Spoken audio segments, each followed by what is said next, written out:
տեղեկություն չունենք, մենակ գիտենք, որ թեմի բոլոր հոգևորականներին տարել են քննչական կոմիտե, առաջնորդարանում խուզարկություն է իրականացվում,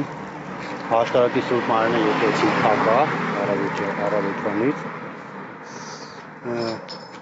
գնահատականը մեկ գնահատական կարամ տամ, Քրիստոս ասում է տունը աղոթքի տուն պետք է կոչվի,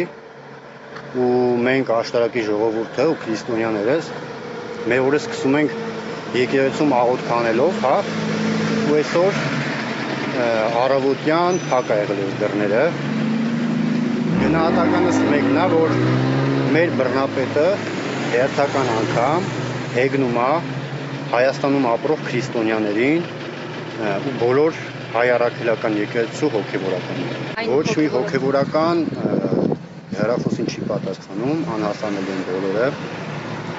Եվ սրան զուգահեռ բոլոր քահանաները այսօր ծես ունեն, հա,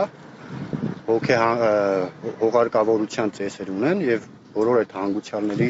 հա, sense բարեկամները չգիտեն ինչ պետք է արվի, որովհետեւ հոգևորական չկա թեմա։